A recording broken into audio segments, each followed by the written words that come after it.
कभी कभी इतिहास तलवारों के टकराने से पहले सांस रोक लेता है। ये वो पल होता है जब दो फैसले, दो जिंदगियां और दो सोच एक दूसरे की तरफ बढ़ रही होती हैं। 326 बीसी हाथीपस नदी, जो आज का झील है।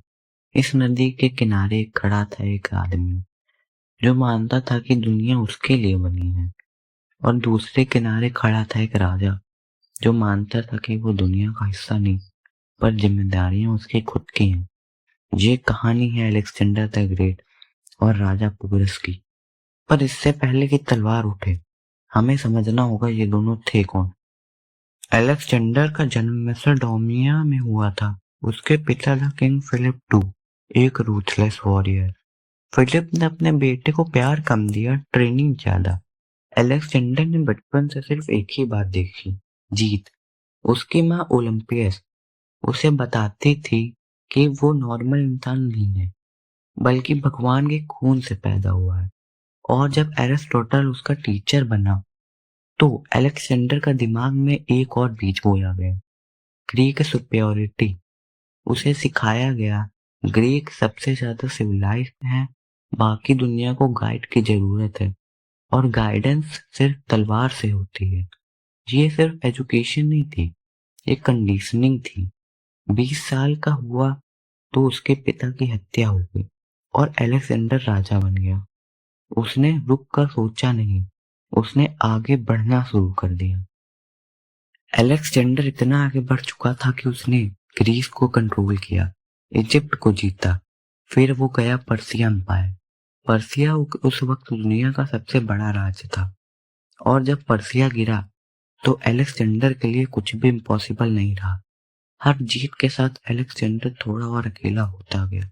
उसके जनरल्स डरते थे, उसके सोल्जर्स थकते थे, पर अलेक्जेंडर रुकता नहीं था, क्योंकि अब ये सिर्फ जीत नहीं थी, ये मॉर्टेलिटी का सवाल बन चुका था। और फिर उसने एक जमीन के बारे में सुना जहां एक राजा अभी भी खड़े थे, इंडिया। इंडिया एक ऐसी जमीन जो ग्रीस की तरह नहीं सोचती थी। इंडिया उस वक्त एक अंपायर नहीं था, ये कई राज्यों का संगठन था। यहाँ राजा सिर्फ एक्सपेंशन के लिए नहीं लड़ते थे, बल्कि धर्म के लिए लड़ते थे। यहाँ जंग का मतलब सिर्फ जीतना नहीं होता था, जंग का मतलब होता था जिम्मेदारी उठाना। अलेक्जेंडर के लिए ये सोच अजीब थी। उसने कभी जमीन को मां नहीं माना था। उसके लिए जमीन सिर्फ एक मैप का हिस्सा थी, और इसी जमीन पर उसका सामना होने वाला था राजा पोरस से। राजा पोरस के बारे में ज्यादा कुछ लिखा नहीं गया, और जो लिखा गया वो ग्रीक हिस्टोरियंस के द्वारा लिखा गया। पर फिर भी एक बात सब मानते हैं, राजा पोरस किसी से डरे नहीं। राजा पोरस का राज आदिपस के आसपास था, फर्टाइल लैंड, स्ट्रॉन्ग पीपल। राजा पोरस कोई कॉन्करर नहीं थे। उन्होंने दूसरों की जमीन नहीं छीनी और अपनी जमीन छोड़ी भी नहीं। राजा पोरस को जब पता चला कि अलेक्जेंडर आ रहे हैं, तो उनके मंत्री बोले, ग्रीक आर्मी बड़ी है, उनका एक्सपीरियंस ज्यादा है, उन्होंने पर्सिया को भी हरा दिया। तो पोरस ने सिर्फ इतना कहा, फिर भी नदी यही है। ये घमंड नहीं था, ये एक सच्चाई थी। आदिपस नदी सिर्फ पानी नहीं थी, मॉनसून के दौरान ये एक जिंदा शक्ति बन जाती थी। तेज बहाव, कीचड़। और राजा पोरस ये जानते थे, अगर अलेक्जेंडर ने नदी क्रॉस की तो जंग होगी, और अगर नहीं की तो बिना लड़े ही जीत होगी। उसने अपनी आर्मी नदी के किनारे लगा दी, और फिर इंतजार शुरू हुआ। दिन गुजरते गए, ग्रीक कैंप दिखता था, पर कोई मूवमेंट नहीं होती। कभी बोट्स बनती दिखती, कभी हॉर्न्स बजती, कभी नॉइज होती। राजा पोरस अलर्ट रहते, उनकी आर्मी थकती रहती थी, और अलेक्जेंडर बस देखते रहते थे, क्योंकि उसका असली वेपन तलवार नहीं थी, उनका असली वेपन दिमाग था। जंग सिर्फ राजा नहीं लड़ते थे, जंग हजारों लोग लड़ते थे, जो कभी हिस्ट्री बुक्स में नाम नहीं पाते। आदिपस के दोनों किनारों पर दो आर्मीज खड़ी थी, दोनों के हाथ में हथियार थे, पर दोनों के दिमाग में अलग वजहें थी। अलेक्जेंडर की आर्मी वर्ल्ड की सबसे ट्रेंड आर्मी थी। उनका कोर था प्लैंक्स, लंबे स्पेयर्स, टाइट फॉर्मेशन। हर सोल्जर एक दूसरे को शील्ड करता था।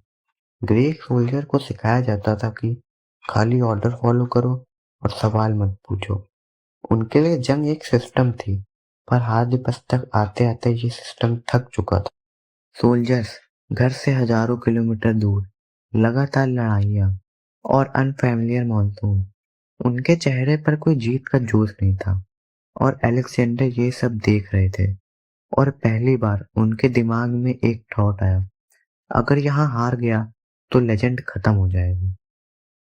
राजा पोरस की आर्मी ग्रीक आर्मी जैसी पॉलिश्ड नहीं थी, पर उनमें एक चीज थी जो ग्रीक्स में कम थी, अटैचमेंट। ये सोल्जर्स अपनी जमीन पर खड़े थे, उनके पीछे उनके गांव थे, उनके घर थे, और सबसे पावरफुल चीज, उनके पास वार एलिफेंट्स थे। एलिफेंट्स सिर्फ मसल नहीं थे, वो फेयर थे। ग्रीक घोड़ों ने कभी एलिफेंट नहीं देखे थे। उनकी स्मेल, उनकी आवाज, पूरस जानते थे एलिफेंट्स लड़ते नहीं, दुश्मन का दिमाग तोड़ते हैं। पर एलिफेंट्स का एक सच था, उन्हें कंट्रोल करना मुश्किल होता है, और राजा पोरस भी ये जानता। मॉनसून किसी का इंतजार नहीं करता। रात को बारिश होती और दिन में गर्मी। इसी वजह से ग्रीक आर्मर भारी होते जा रहे थे, इंडियन जमीन स्लिपरी होती जा रही थी। राजा पोरस के सोल्जर इस मौसम की आदत थे, लेकिन ग्रीक्स के नहीं। ये एक साइलेंट एडवांटेज था। पर अलेक्जेंडर की स्टाइल कभी सिर्फ कंडीशंस पे डिपेंड नहीं करती, वो कंडीशंस को वेपन बनाते थे। दिन गुजरते गए और कुछ नहीं हुआ। अलेक्जेंडर ने जानबूझकर अटैक डिले किया। कभी रात को हॉर्न्स बजाते, कभी बोट्स मूव होती, कभी फेक क्रॉसिंग। राजा पोरस हर बार आर्मी को रेडी करते, पर कुछ नहीं होता। ये सिर्फ वेट नहीं था, ये मेंटल टॉर्चर था। सोल्जर्स पूछने लगे अटैक कब होगा, या होगा भी या नहीं। अलेक्जेंडर जानते थे, थका हुआ दिमाग तलवार से पहले टूट जाए। राजा पोरस के कैंप शोर शराबे से दूर थे। वो स्पीचेस नहीं देते थे, वो ड्रामेटिक नहीं थे, वो बस नदी को देखते रहते थे। उनके जनरल से पूछा, ग्रीक राजा चालाक हैं, क्या हमें इनिशिएटिव लेना चाहिए? राजा पोरस ने मना कर दिया, क्योंकि अगर राजा पोरस नदी छोड़ देते तो अपना सबसे बड़ा एडवांटेज खो देते। ये डिसीजन रिस्की था, पर राजा पोरस डिफेंसिव वार लड़ रहे थे। उनका गोल जीतना नहीं था, उनका गोल रोकना था। एक रात जब बारिश सबसे तेज थी, तो अलेक्जेंडर ने अपने टेंट के बाहर निकल के रिवर देखी, और अलेक्जेंडर ने अपना सबसे बड़ा रिस्क लिया। अपनी बेस्ट कैवलरी और इन्फेंट्री को लेके बाकी आर्मी को कैंप में पीछे छोड़कर, ताकि राजा पोरस को लगे कुछ नहीं बदलने वाला। ग्रीक सोल्जर्स खामोशी से नदी में उतरे। पानी सीने तक आ रहा था, हथियार ऊपर पकड़े हुए थे, हर कदम पे पानी उन्हें खींच रहा था। अगर कोई गिरता तो कोई बचाने के लिए नहीं रुकता, क्योंकि रुकना मतलब मरना होता। दूर एक आइसलैंड था, वहां पहुंचते ही ग्रीक सोल्जर्स ने सांस ली, और पहली बार इंडियन जमीन पर ग्रीक बूट्स पड़े। सुबह होने वाली थी। राजा पोरस को अभी भी पता नहीं चला था कि अलेक्जेंडर इस बार आ चुके हैं, और अलेक्जेंडर जानते थे सुबह होने के बाद कोई स्ट्रैटेजी काम नहीं आएगी, बात होगी तो सिर्फ हिम्मत और खून की। सुबह होने से पहले एक अजीब सी शांति थी, जो शांति अक्सर जंग से पहले होती है। अलेक्जेंडर की आर्मी नदी पार कर चुकी थी और लाइन बना दी थी। कपड़े भीगे हुए थे, हाथ ठंडे थे, पर आंखें जागी हुई थी। दूर राजा पोरस के कैंप में अभी भी नदी के किनारे थे।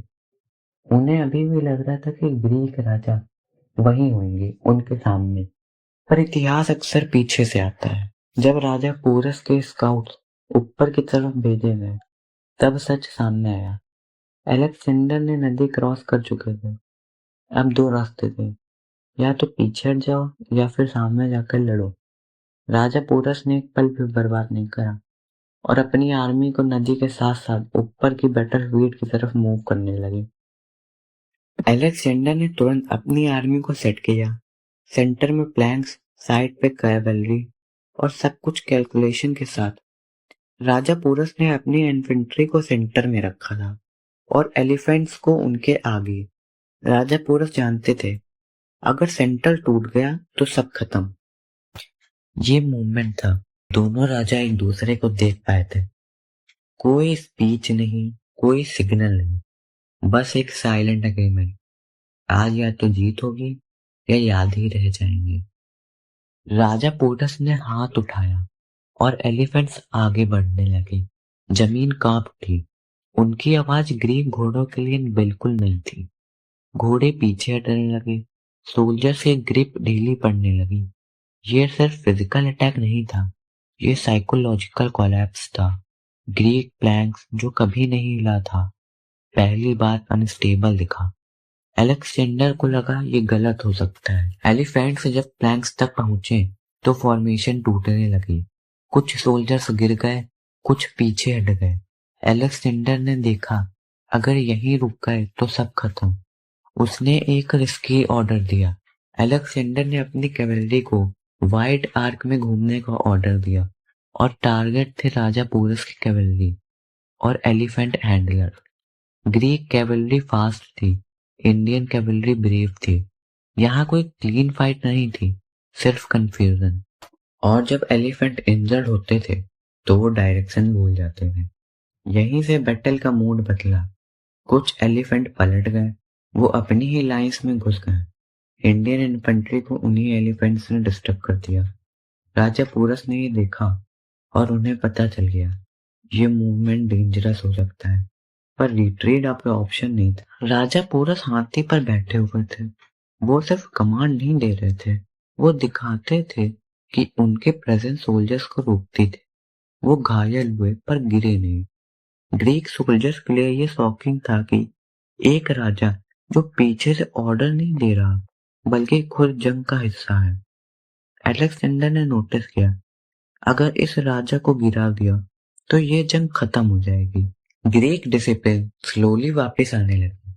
इंडियन आर्मी थकने लगी, एलिफेंट्स कम होने लगे, इन्फेंट्री एक्सपोज हो गई। ये एक सडन कोलैप्स नहीं था, ये स्लो ब्लीडिंग थी। राजा पोरस के पास अभी भी करेज था, पर सिस्टम नहीं। राजा पोरस के सोल्जर्स एक एक करते गिरते गए। कोई भागा नहीं, पर लाइंस थिन होती गई। राजा पोरस और ज्यादा जख्मी हो गए। अलेक्जेंडर ने ऑर्डर दिया, इस राजा को जिंदा पकड़ो। ये अनयूजुअल ऑर्डर था। अलेक्जेंडर नॉर्मली एनिमी किंग्स को नहीं छोड़ते थे, पर ये वार नॉर्मल नहीं थी। जब शोर रुका तो सिर्फ सांस की आवाज थी। जमीन भीगी हुई थी, बारिश से भी और जंग से भी। अलेक्जेंडर खड़े थे, जीत उसके पास थी, पर उनके चेहरे पर सेलिब्रेशन नहीं था, क्योंकि उसने सिर्फ एक आर्मी नहीं देखी थी, उसने एक कैरेक्टर देखा था, और वो कैरेक्टर अभी गिरा नहीं था। जब जंग खत्म हुई तो हाथ बस के जमीन पे सिर्फ खींचतान और सांस की आवाज थी। एलिफेंट्स थके हुए थे, सेना पूरी थक चुकी थी, और दोनों तरफ के सोल्जर्स अपनी हिम्मत और थकान को समझ रहे थे। अलेक्जेंडर खड़े थे, जीत हाथ में थी, पर उनके चेहरे पर खुशी नहीं थी, क्योंकि उन्होंने सिर्फ एक आर्मी नहीं देखी थी, उन्होंने वास्तविकता देखा था। राजा पोरस का साहस और इज्जत। राजा पोरस घायल थे, पर गिर नहीं पाए। अलेक्जेंडर ने उन्हें जिंदा पकड़ लिया। जब राजा पोरस अलेक्जेंडर के सामने लाए गए, सब सोल्जर्स चुप हो गए। अलेक्जेंडर ने पूछा, अब तुम्हारे साथ क्या किया जाए? तो राजा पोरस ने अपनी आवाज धीमी रखी, लेकिन जज्बा क्लियर था, जैसे एक राजा के साथ किया जाता है। ये लाइन सिर्फ डायलॉग नहीं था, ये आदर्श और मर्यादा का पैगाम था। सोल्जर्स के लिए भी ये एक लेसन था, कभी जीत सिर्फ तलवार से नहीं होती, और कभी हार सिर्फ जमीन से नहीं होती। अलेक्जेंडर ने राजा पोरस को मारा नहीं था, उन्होंने उनका राज्य वापस दिया, और साथ में और भी जमीनें भी थी, क्योंकि अलेक्जेंडर समझ गए थे ये राजा हारा नहीं है, सिर्फ कुछ परिस्थितियों ने इनका साथ छोड़ दिया। और इसी रिस्पेक्ट ने अलेक्जेंडर के सोल्जर्स के दिमाग में भी एक नई सोच जगाई। हर लड़ाई सिर्फ जीत और हार के लिए नहीं होती, कभी कभी इज्जत और विरासत के लिए भी लड़ती। बैटल ऑफ हाथिपत सिर्फ एक जंग नहीं थी, ये थी तो अलग दुनियाओं की सोच का टकराव। लीडरशिप और ब्रेवरी की परीक्षा और एक राजा की डिसीजन मेकिंग की कहानी। अलेक्जेंडर को भी सीख मिली। उसने रियलाइज किया कि इंडिया में आगे बढ़ने का कॉस्ट जाता है और इसी वजह से वो अपना कॉन्क्वेस्ट यहीं रोक देते हैं। राजा पोरस के लिए भी ये गीत का अलग मतलब था। लोग याद रखेंगे उनके साहस और मेहनत। बैटल ऑफ हार्डपस ने साबित कर दिया कि कभी कभी हारा राजा भी इतिहास में अमर हो जाता है और कभी जीता हुआ राजा भी सिर्फ नाम का राजा ही रह जाता है। अलेक्जेंडर जीते, पर राजा पोरस की हिम्मत और मर्यादा दोनों कल्चर के लिए एग्जाम्पल बन गए और इसीलिए हम आज भी ये कहानी सुनते हैं, सिर्फ तलवारों के लिए नहीं, इंसानियत, इज्जत और साहस के लिए।